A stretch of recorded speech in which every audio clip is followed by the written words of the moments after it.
Hey everyone, and welcome to this special episode. It is really a tender and important one because today we're going to be talking about breakups.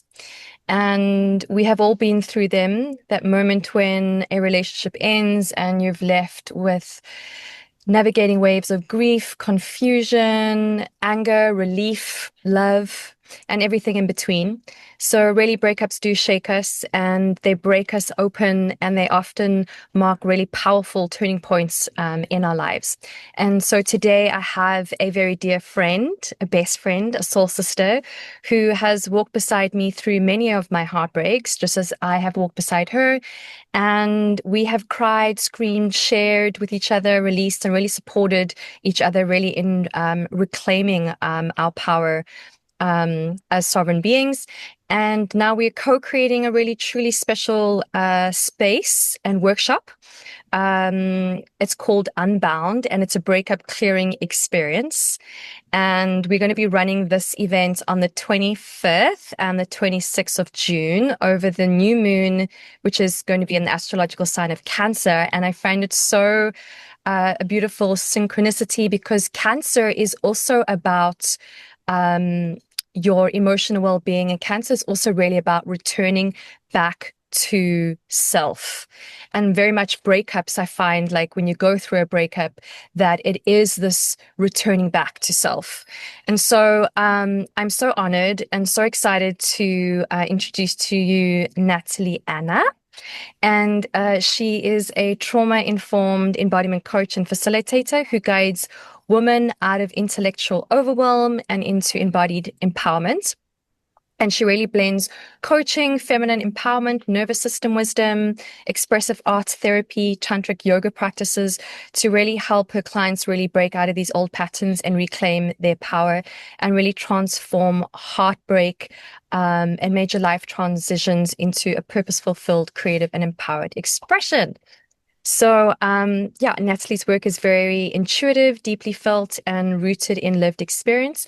And today we are here to share some of our lessons, tools, and wisdom that we've received that's really shaped our own journeys in heartbreak, in breakups, in endings.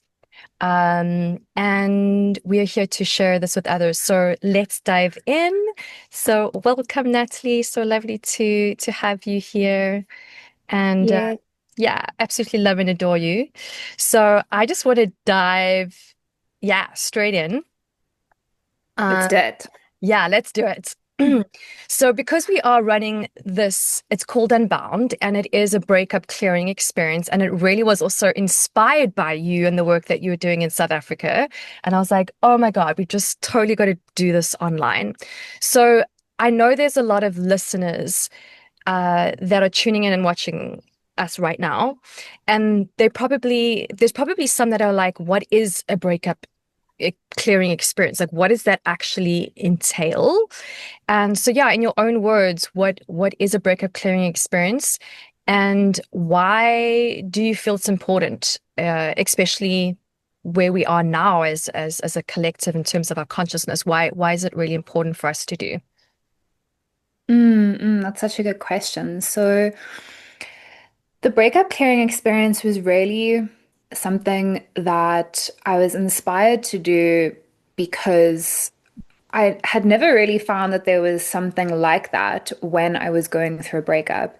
And I did an in-person workshop at the beginning of the year with another friend, similarly around a breakup clearing experience. And we wanted to make it inclusive of those who are perhaps going through a heartbreak. So, they're releasing a relationship or they're in the process of, or perhaps they're in a relationship, but they're finding that there is certain things that are coming up that are really keeping them from being able to fully receive in that relationship or blocks in terms of their intimacy with their partner. And often that comes from previous relationships. And so, what I found just through my own experience of heartbreak is, on an energetic level, we share so much with a person. And this could be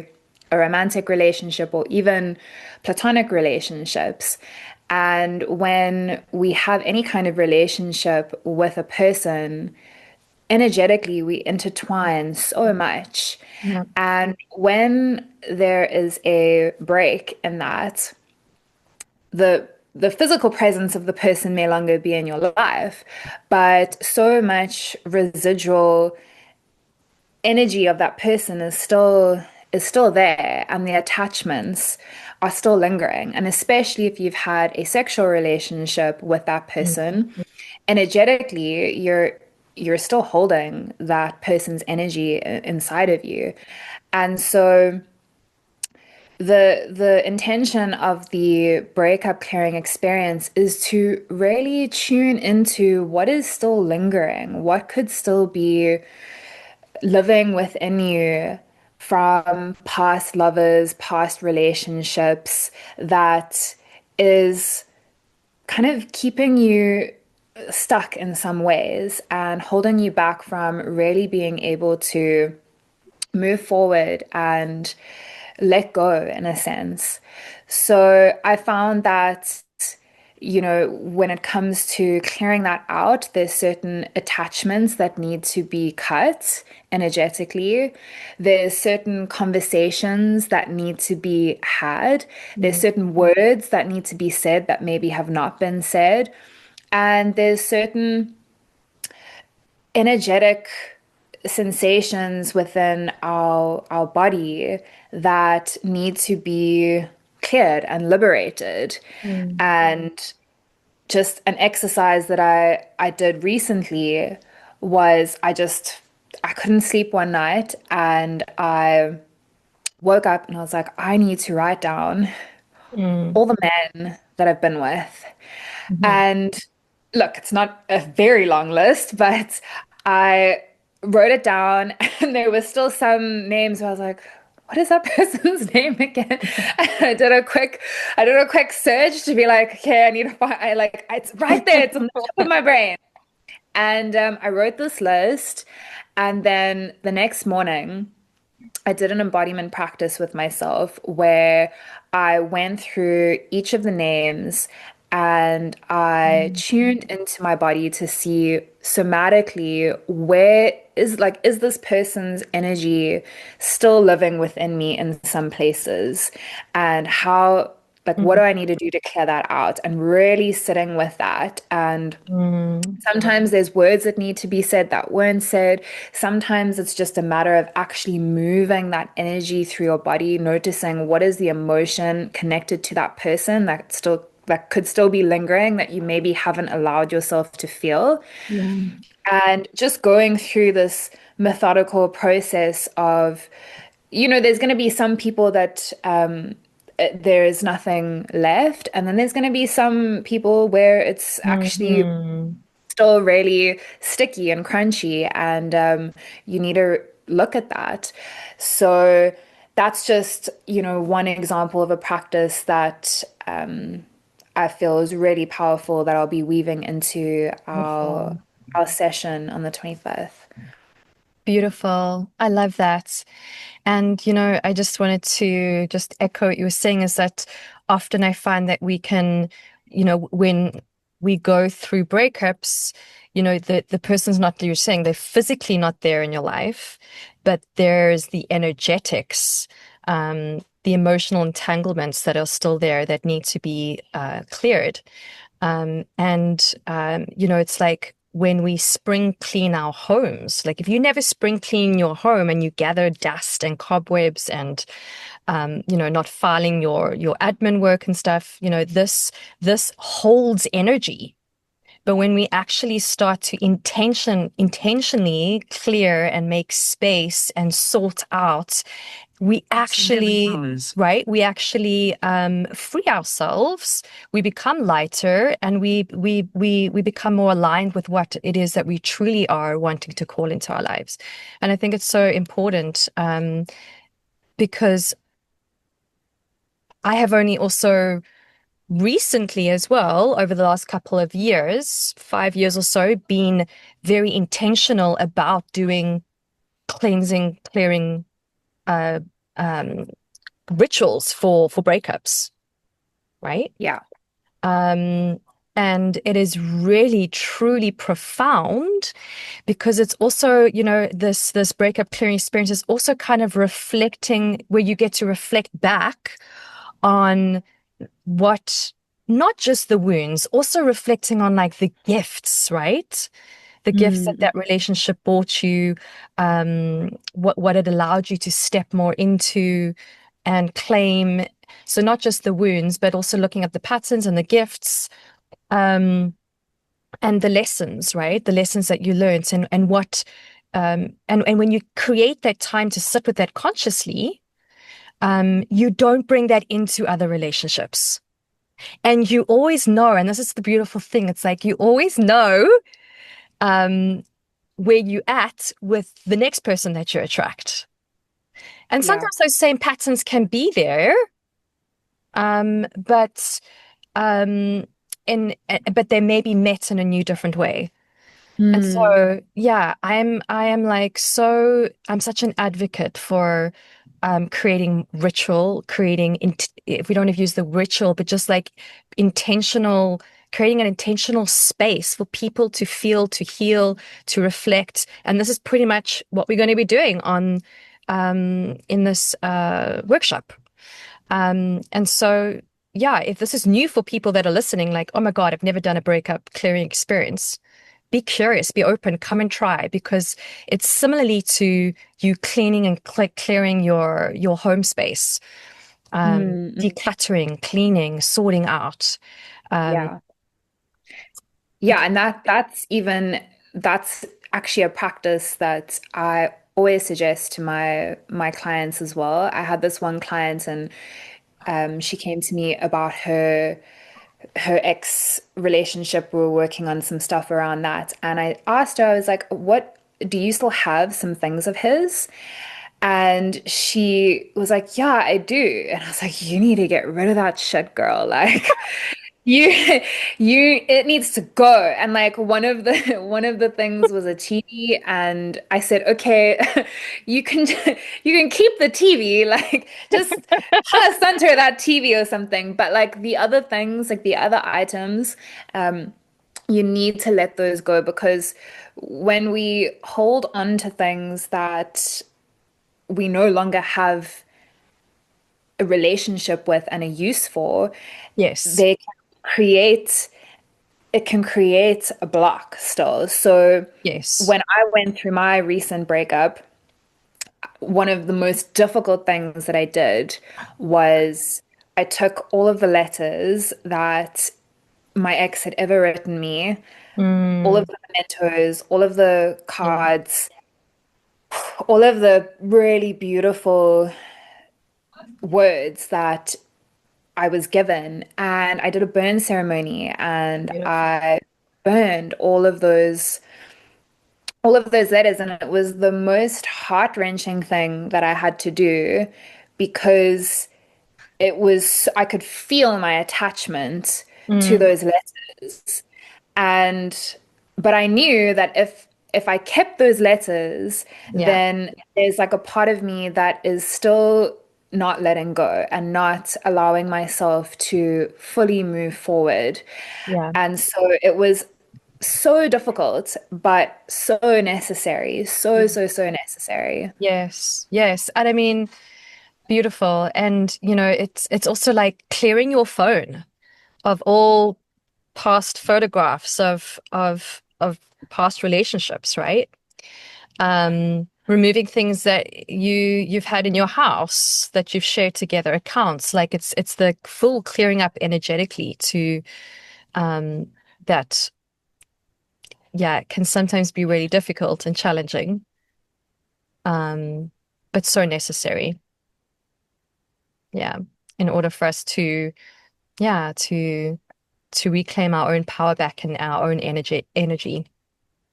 Yeah, yeah. And to make space, Yeah. to make space for yourself and to make space for the new a new relationship in the future.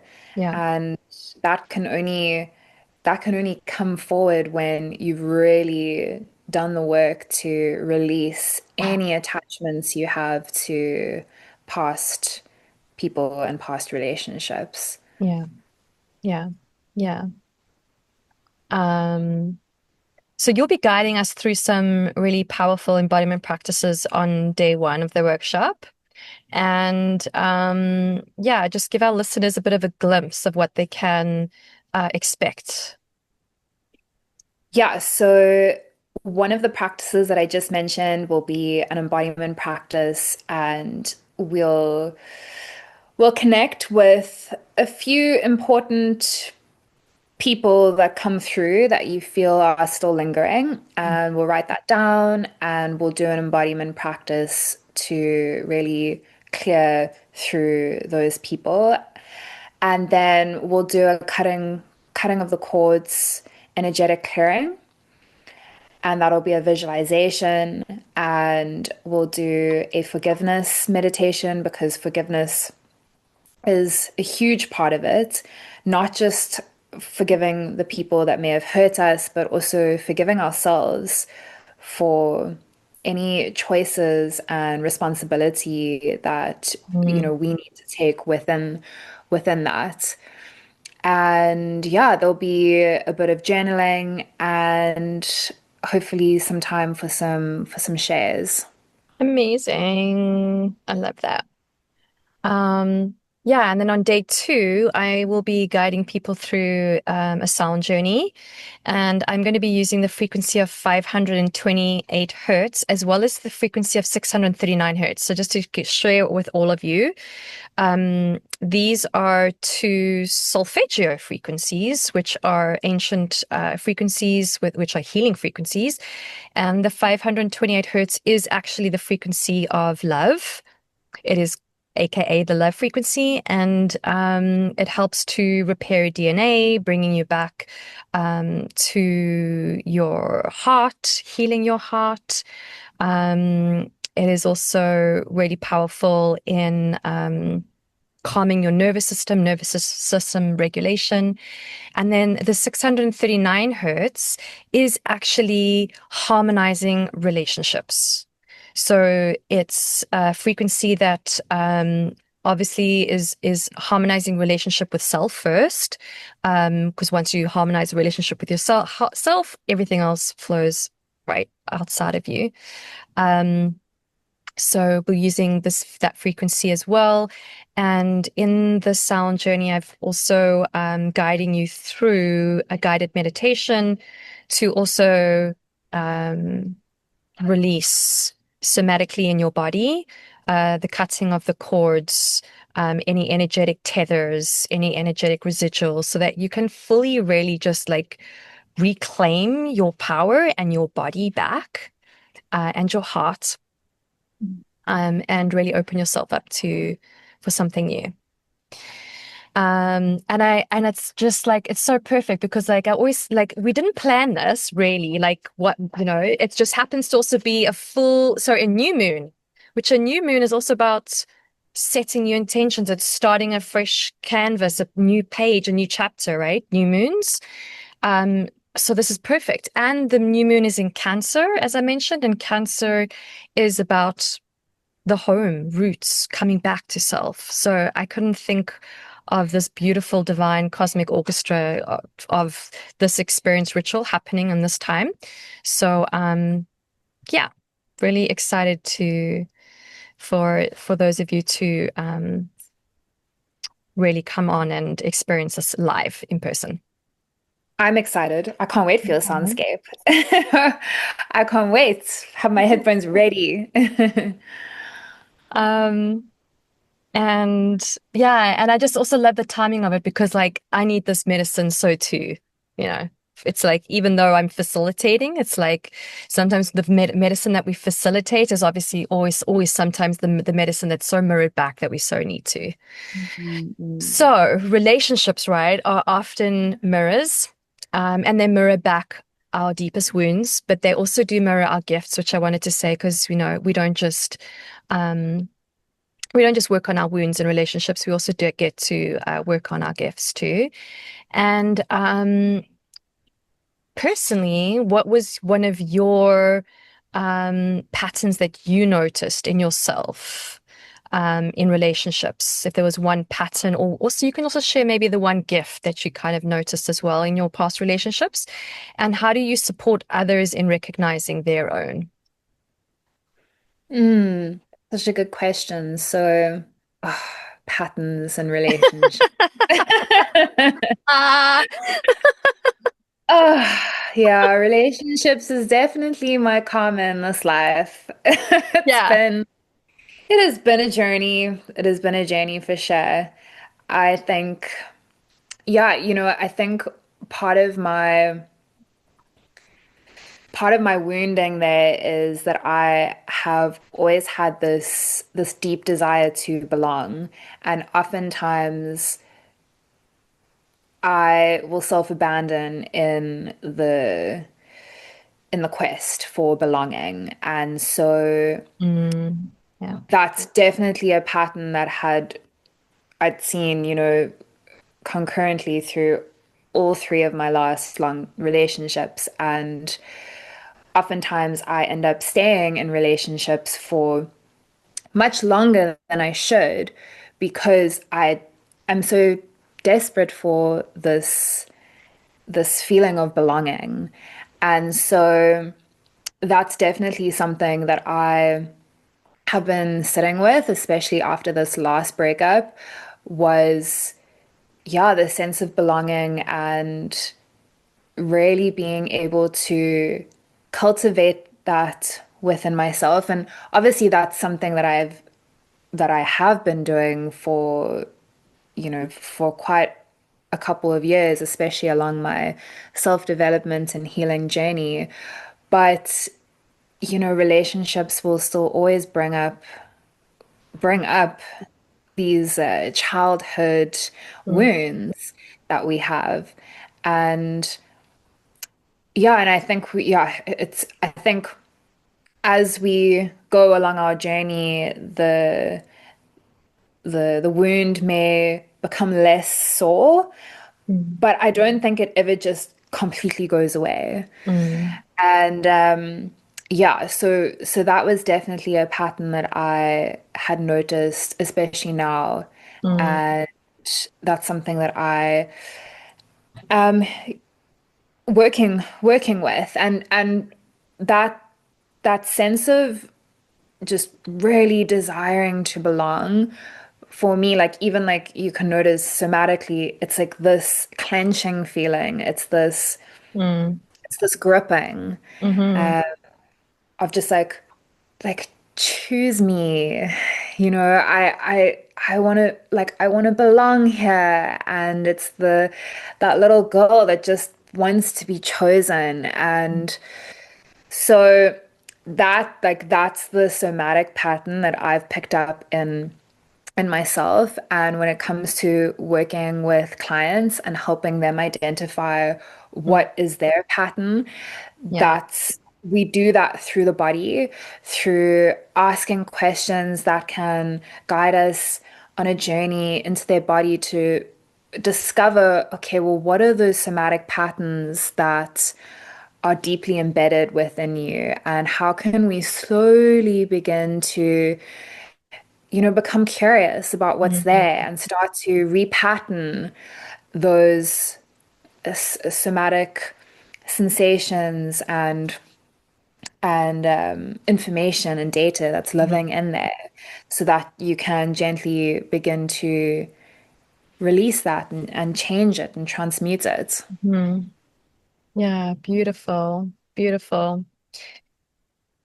Yeah, I was gonna just add a little bit more to that. I think a lot of men and women can relate to the wounding around self-abandonment, right? And it's just like, how do we in relationships?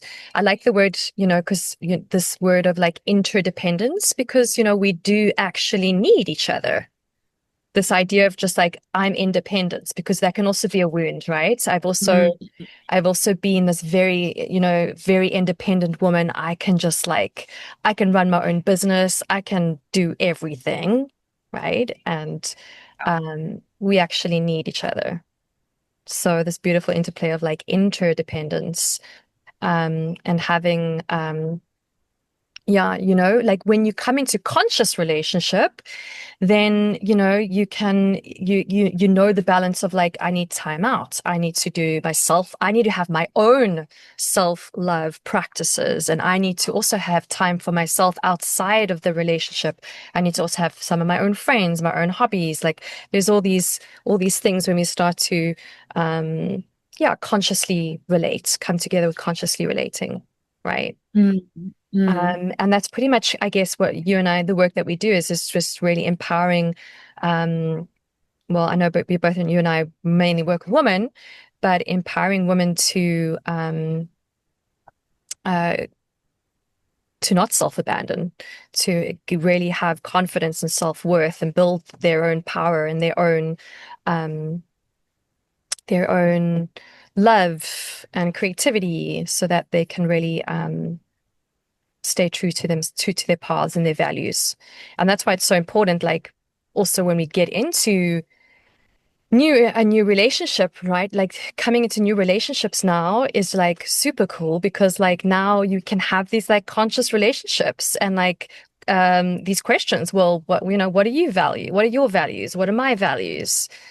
What are my red flags? What are my like no's? And like instead of like getting into a relationship that's is not going to be in service, rather you can rather align with relationships that are in service to your values and that are integrity and true. So I think it's really wonderful that we can have like these really open, honest communications with new lovers as they come. Um, yeah. Yeah, yeah, absolutely. And I think, you know, the like no relationship is a lost relationship. It's all growth and lessons that Hmm. shape us into an even deeper version of ourselves. And as painful as endings are, we learn so much. And I feel even though, and it's all like, how do you look at it? How do you frame that? Like I could look at my past relationships and feel like a failure because I'm, 33 and I'm still single, and like I could create this whole story in my mind about that. But instead I choose to reframe that, and really it's yes, like these relationships have all been stepping stones. And now the next relationship that I get into, oh my God, like I am so much wiser for it. Like I'm gonna be so absolutely discerning about who I get into a relationship with and who I allow into my life. And I'm even clearer within myself in terms of what I want, what I need, what I value, and also what value I bring Hmm. to whoever this beautiful man is going to be. I love that. I love that. Yeah. And like, to be honest, sometimes what I've noticed in my life is sometimes the most challenging, painful, oh, bee flew in and flew out.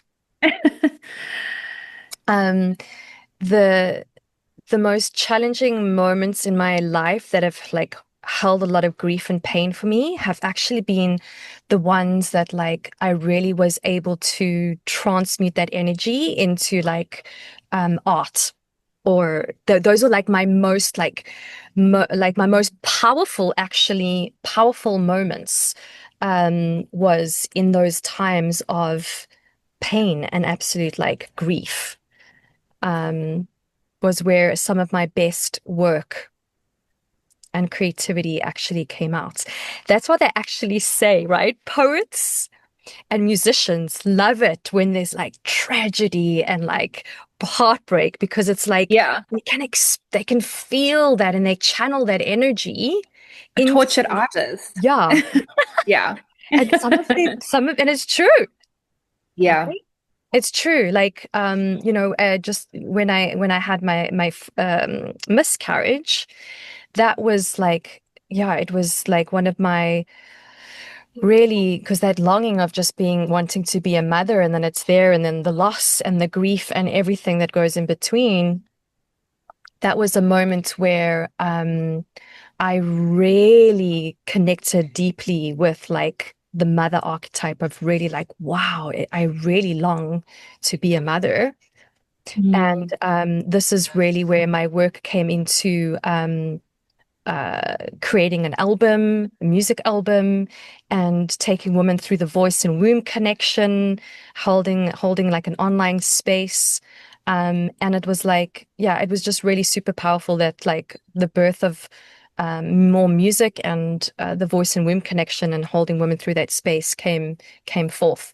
And then it wasn't shortly after, it was like 3 months, yeah, it was like 3 months after 3 or 4 months afterwards, I felt pregnant again. Right? It was so quick. I Mm. never ever, I didn't expect it to be so soon. Uh, Yeah, so yeah, sometimes our deepest medicine and work comes from the places of deep pain and grief. And I yeah, love it because this is what you really guide women through is like, well, you're going through a heartbreak or you're going through a breakup, an ending. So, how can you be present to your body, to sensations, to these feelings, emotions, and how can you turn that? How can we alchemize and turn that into medicine too? Right? yeah, yeah, Yeah. absolutely. And what I noticed about myself and why I'm so passionate about this being my focus at the moment with supporting women through this kind of transition is because, well, I have a lot of experience going through three very big breakups with three long-term partners, and all three of those experiences being vastly different. And you know, with my last breakup, or I'd say the breakup, so the ex that I have now, we actually broke up twice. We broke up the first time for 6 months, and then we broke up again recently, about 7 months ago, for the final time. But I can even just notice how different my experiences of that breakup, like each of those breakups with the same person, but how the last time, well, the first time, sorry, that we'd broken up, I distracted myself. And I mean, I had a good foundation in terms of, you know, all the healing work and all the tools and all of that, but I I just distracted myself. I like got on the dating apps as soon as I could. I was socializing as much as possible. I just wanted to go out and party, basically. I wanted to go and dance. I just wanted to go and meet people. And, you know, I then realized now, like looking back and reflecting on that time, how, yeah, how I was disconnecting from myself. And I really wasn't actually allowing myself to be in the grief of that ending fully. And obviously, there's so much nuance to that, and there's so much more context. But when we finally broke up again, now recently, it it just broke me open in a way that I knew I had to go fully into this time, and it took Mhm. me into a deep, deep void, and I could not run away from that void. I had to allow myself to be in that space. Mm. And, you know, it sounds so cliche when we think of the butterfly as transformation, but it's such a perfect Mm. example of transformation because the caterpillar has to go through this process of darkness in the chrysalis. And you can't force it to go any quicker than it needs to go. It's going to take as long as it needs to take in order Mm, for it to emerge as this beautiful butterfly with these beautiful wings and all of mm, its detail and grace.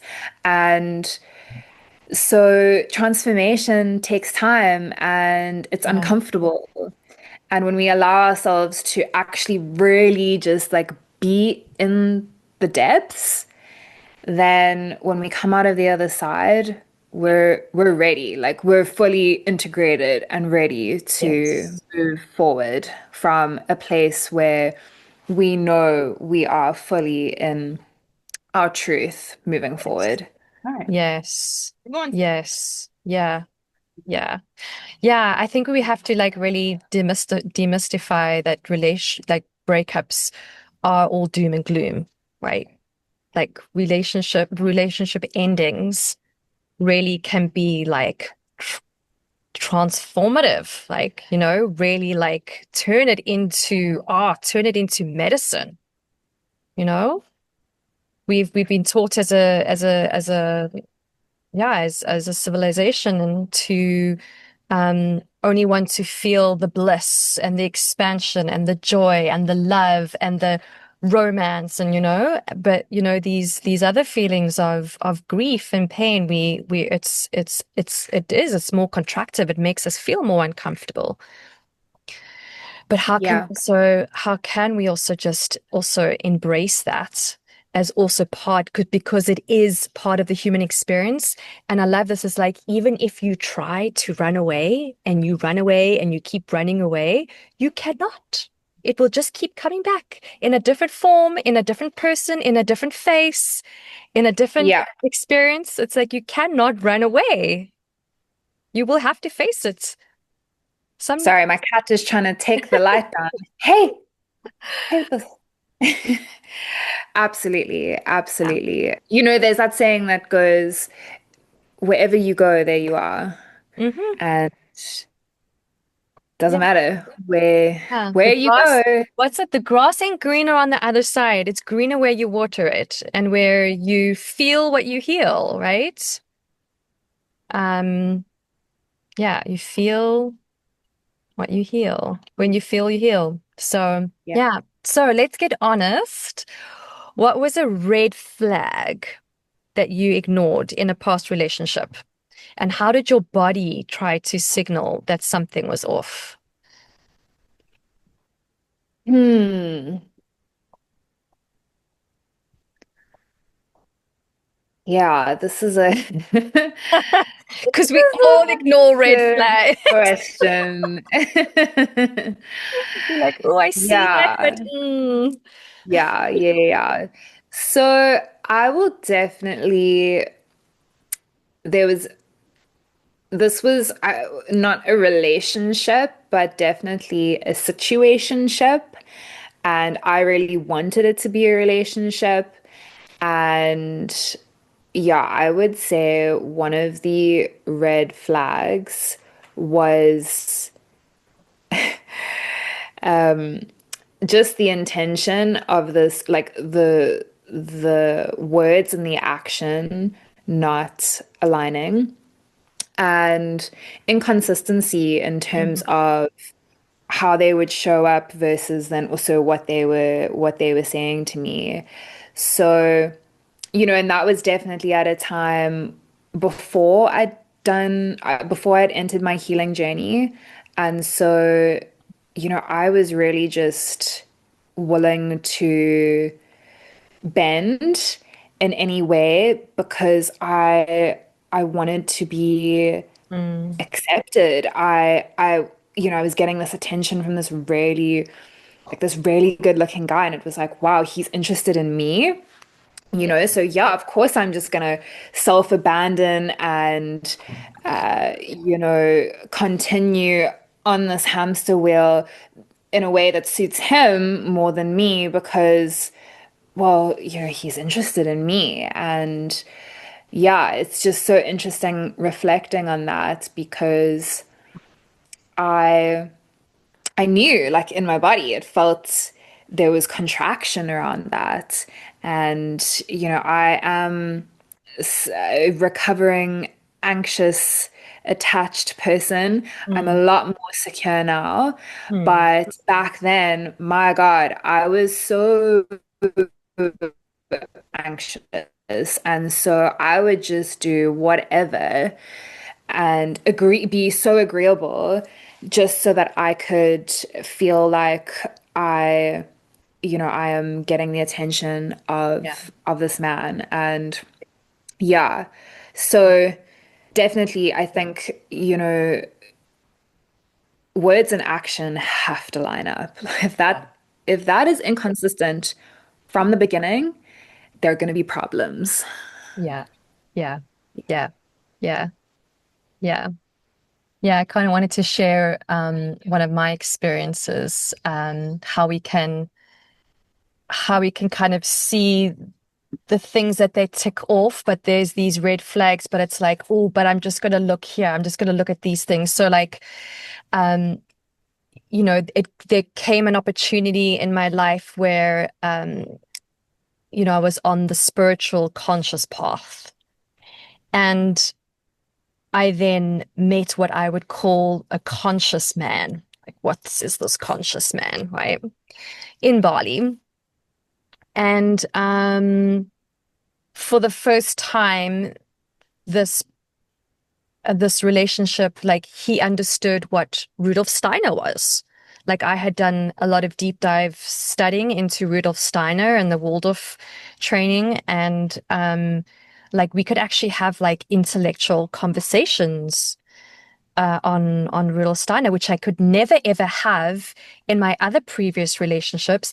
In fact, some of my other previous relationships actually some of them said to me like, what are you talking about? Like even when I was an astrologer, like how can you even look to the stars and the moon for advice, right? So it was so lovely and refreshing to be in a relationship where it was like, yeah, we can speak about astrology, we can speak about consciousness, um, but then the lack of emotional intelligence, and what we'd call the avoidant attachment style, an anxious attachment style, hot, cold, inconsistent, and that but like the the chase is exciting, or that high, right? That like because that spark of like initially coming together, and it's just like right? I knew. I was like, oh, this sounds awfully familiar, but he understands consciousness and he understands astrology and. So I've come a long way, and I think you too as well. We've had this discussion about this spiritual conscious man. And Yeah. Oh, yeah, yeah. oi, oi, oi. And and so and yeah, and like so and so like sometimes you can, and I've gone on, I have also like recently gone on to like Bumble and just like started like just like dating and being like, well, like, and then seeing like the typical picture of like this conscious guy, what we'd call like, he's in ritual, he's got the outfit on, and you can the long hair, and the man, what we call it, the man bun. Man bun. And his profile is literally speaking the words of love and light. And let's just say that I went on a coffee date because I was like, let me just actually, first of all, I remember telling you this. I was like, Natalie, I want to run a mile. Like my body is saying, run for the hills. Do not go there. Yeah. But I was like, but maybe, like let's not project anything. Let's just try. Um, and it was beautiful to see because one coffee date, immediately the energy, I was like, this is too much. We do not want to be speaking about consciousness, and sometimes just like, let's just go and eat a burger, right? Um, Just keep so it real. Like it's just just Yeah. Yeah. Yeah, absolutely. Not Oh my gosh. everything, not everything do we need to dissect, right? Or go into a whole Yeah. story about. And I Yeah. think, yeah, so um and sometimes the most, I say like conscious or unconscious, like, sometimes this could be somebody that's just got a normal job, but he's still conscious in terms of he might not speak the lingo or speak, um, the talk or way, whatever, but he's a good father, and he's, conscious about the earth, and he's a really good, grounded person, loving person, Mm, right? mm, mm, mm. So yeah, I've And come a far way with, time. yeah, kind. Yeah. I've come a far way myself, um, with the whole spiritual, conscious. And I think a lot of this, I don't know about you, but I think we're getting to really see a lot of this is actually breaking down. And I think we are really just coming back to like just grassroots, like true, authentic, just loving, fun relationships. Yeah, yeah, absolutely. I think, oh, I get the ick actually when you say like when you describe a spiritual conscious man. And I think, I think it's also the influence of social media Yeah. and, this idea that it kind of this image that it gives you. And I think especially as women like you and myself who are very deep, you're a Scorpio moon, is that right? Yeah, Yes. you're a Scorpio moon and I'm a Scorpio sun, so like there is no surface level with us. Like we can only go deep. And so we want that from a partner as well. And I think there's been this misconception that you you're only gonna get that man who's deeply spiritual and conscious. And I even like don't even like using that word conscious anymore because I feel like in some ways it creates separation. But really it's people who are on their own journey of self-discovery, and you can tell the difference between someone who is deeply self-aware and someone who is not, who has not explored the depths of themselves at all, and in that distinction, Yeah. yeah, we're looking at the men who are doing the work. Like that's really important. Whatever, Yeah. however you want to like label that or call that, but it's like men who are doing the work, who have sat in the trenches with the deepest parts of their psyche and are doing what they can to be better for themselves and Mm. for the women that they get into relationships with and their future families. Yeah. Yeah. Yeah. Beautiful. So, can you share? Because I know people are going to love and want this. Can you share your top 2 to 3 tips for somebody currently navigating a breakup? Practical things they can do like right now. Oh, practical things.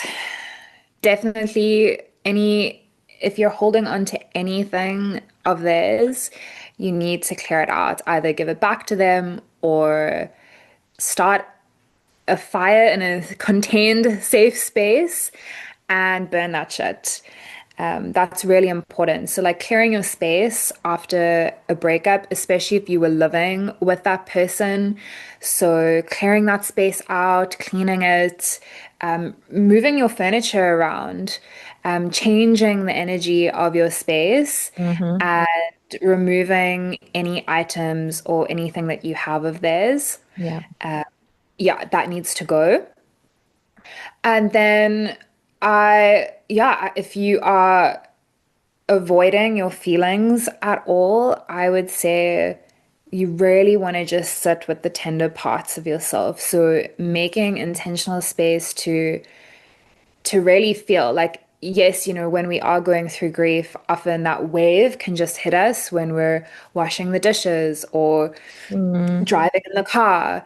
But there's something also really beautiful about creating a ceremony for yourself where you light a candle and you put on some mm, gentle music and you just sit with yourself and you ask yourself, what is here? Like, what really needs to be felt right now? And where am I feeling this in my body? And just be with that. And that's sometimes a very hard thing to do because, for whatever different reasons, it may maybe not feel safe to feel what you need to feel. But just approaching that in the most gentle way that you can really hold yourself and just meeting yourself as you need. yeah, And something that's also a really powerful practice to do because I think oftentimes when we come out of relationships, we can we can be hard on ourselves and we can think that we can question ourselves like why did this relationship not work out? Like what value do I bring? And sometimes when we go deep into the void, we can question ourselves, and that's just part of being in the mess.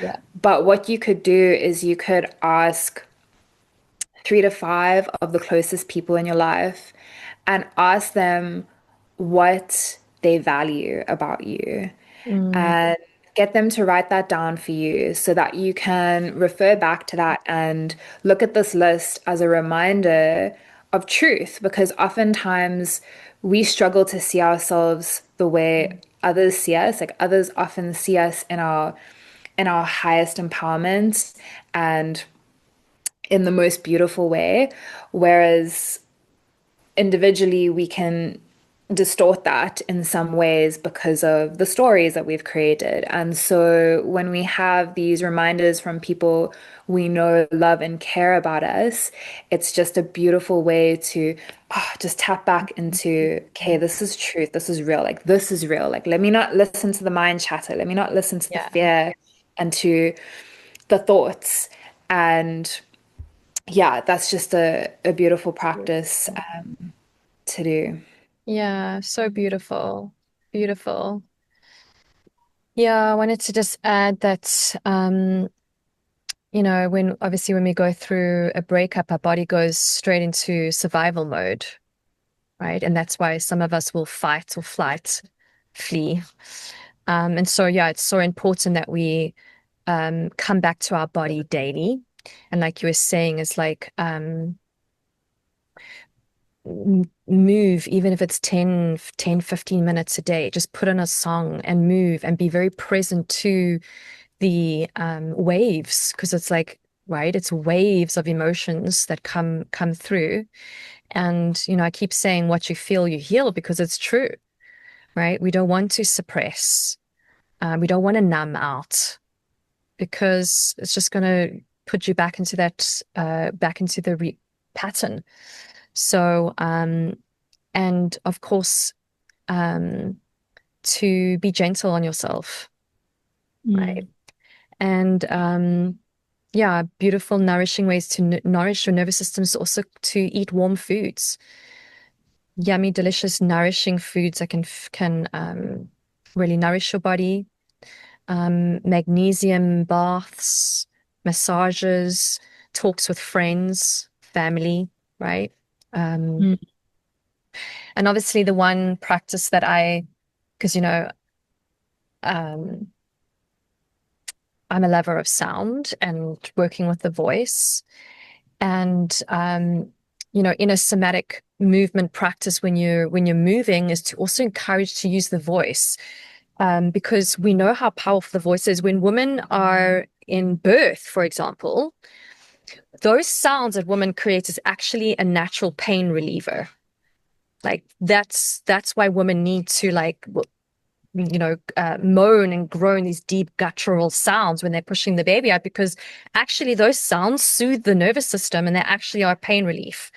So the same Mm, thing is when you're feeling like this like rage and anger, is to kind of express it through a sound, maybe scream into a pillow, right? Let yourself just like have like this wild, chaotic expression of what is if I'm going through a breakup, what does breakup sound like? What would that mm. want to say?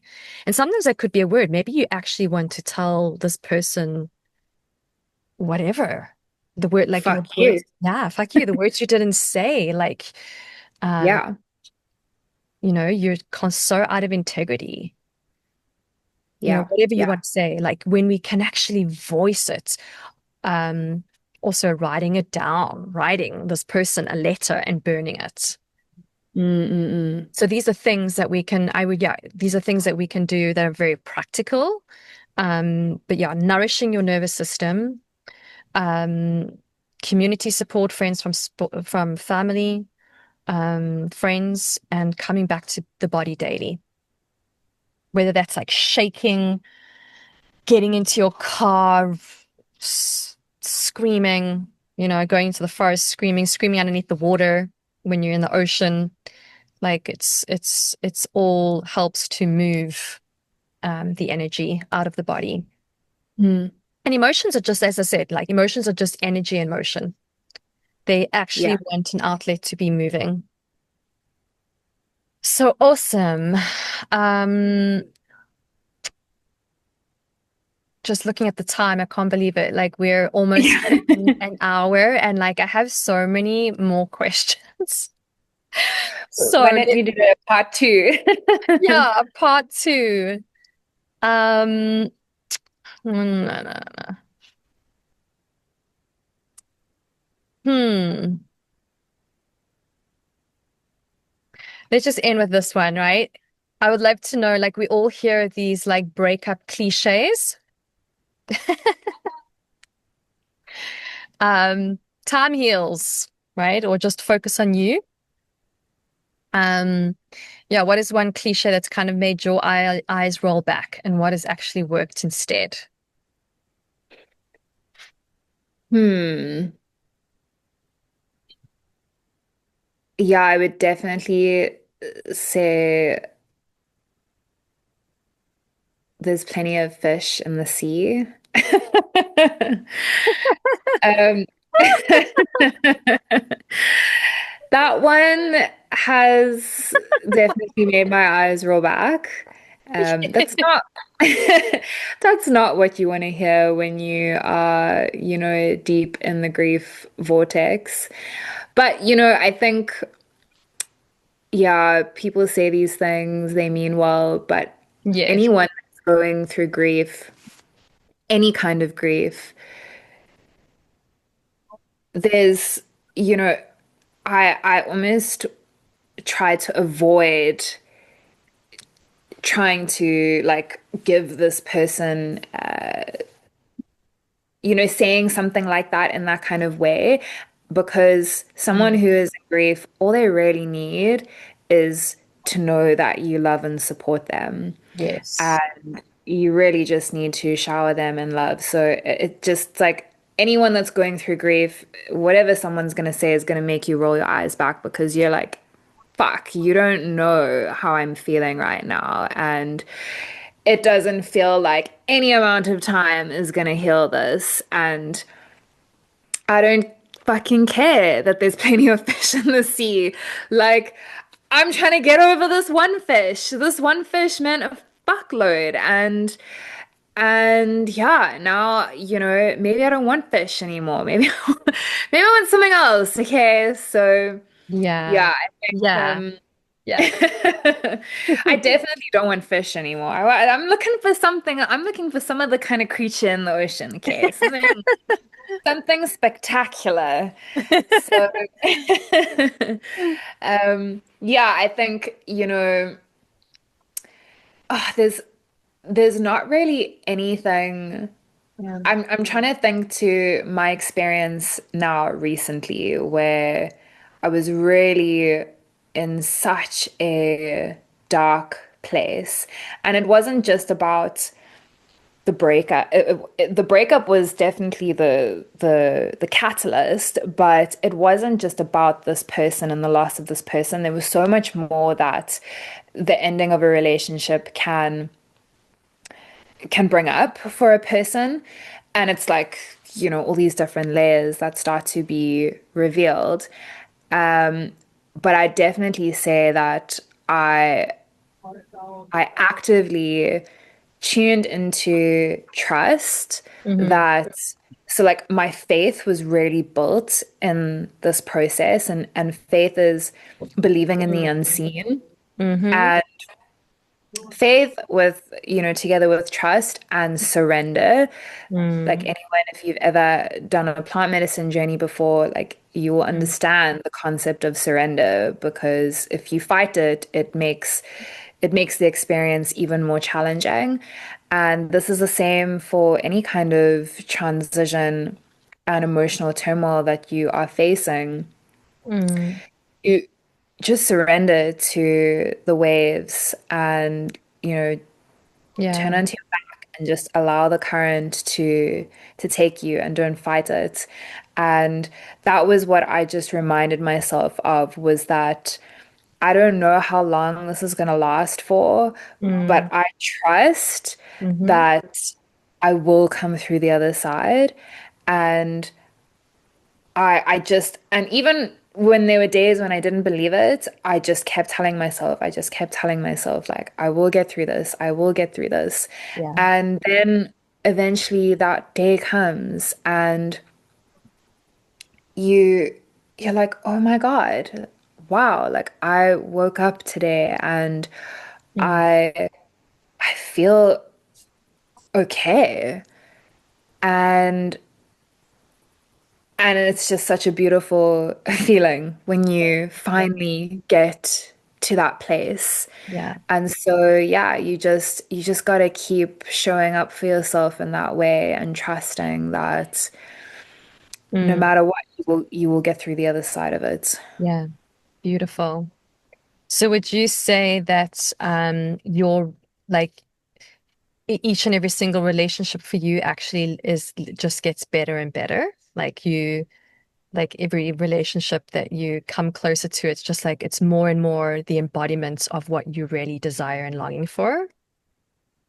Definitely, I had this conversation with my therapist and she'd said to me, "Well, it sounds like you are spiraling upwards as opposed Yeah. to Yes. downwards." And I was like, Which, yes, I think so too. Like, I'm not doing half yes. bad, because I think for some people, they can quite literally go from relationship to relationship, and it's the same thing, just with a different face, the same Yeah. experience, same patterns, just a different face Yes. that they're doing that with. Yes. And at least for me, that has not been my experience. It's like um, every person I've learned even more about myself, and there's been even more Mm. that I've had to uncover and discover. And yeah, and I feel grateful for that. I really do, and I'm excited for my next relationship because I feel I'm so much richer in wisdom for the experiences that I have. And I can't wait to meet the Mm. right partner that I get to share in that with because I know that I'm going to meet someone who's in exactly the same place and will be able to navigate and weave together a beautiful tapestry in yeah, in whatever we create. Beautiful. Beautiful. I love that. So, any final last words? I think this has been such a rich conversation. I've loved chatting to you about this. And I mean, I love just chatting to you in general. And for those of you listening, V and I, we have our sacred Sunday calls. We chat every week, and it's actually such a beautiful friendship that we've developed because a lot of the times friendships are developed in person, like when you're in physical presence with that person. And surprisingly enough, V and I have become really, really close through distance. And we've developed our relationship through being very far away from each other. And oftentimes that's not the case. Like when friends are living in another country, Yeah. you find that the communication dwindles and there's more space in between. But for us, we've filled that. And the thing is, like, this is we actually even met online Yeah. through an online, like, what was it, online weaving money community, I don't know, like leadership thing. And Yes. it just, and then obviously then we got to meet in person in South Africa. But it just shows you that, like, when there's a connection, it doesn't matter the time, space, the technology, like there's, it's when there's a connection, all walls, everything breaks down. Like there's just, you just feel it. Yeah. So Like magnets, you will it's, be drawn yeah, together yeah. one way or another. Yeah. Absolutely. And I think so many of my friendships have been like that. And that is what I am calling in for my next romantic relationship because it Hmm. hasn't been like that for the last two. I met them on the dating apps, which is great. I'm an advocate for dating apps. Absolutely. I feel like you can definitely meet your person on there. But I've had this strong, strong sense that this man is I'm going to meet him naturally, organically, just Mm. some kind of meet cute, kind of like how we met, just something like so random, but so beautiful, so Yes. serendipitous. Yes. Yeah. Yes. I love that. I love that. All right. Let's speak the language of love all the time. So, yeah, for those that are coming to the workshop, we look forward to seeing you. That's the 25th and the 25th and the 26th of June, and it's live. And yeah, we look forward to speaking the language of love and coming back to our hearts, coming back to the body. And yeah, if you want to purchase tickets, you can just click on the link below to register. And if you've really loved this interview, please let us know, and we could totally do a part two. You just got to let us know because I had like so many other questions, or maybe you can let us know if there's something specific, like you really wanted us, something specific around like relationships, love, conscious, polyamory, um, unconscious coupling. Like, what is that? If you want to chat more about relationships and love, um, yeah, let us know specifically what you want us to chat about because we could totally just come online again and have this conversation. Because we were like, Definitely. we're only going to chat for like 30 minutes and It's been chatting for an hour. yeah, or over. I think it's like an hour and 20 now or I something. know, I know. I could talk to you So forever good. though. I know. Love you, love you, love you. Thanks, Nat. Mwah. Mwah. Thank you.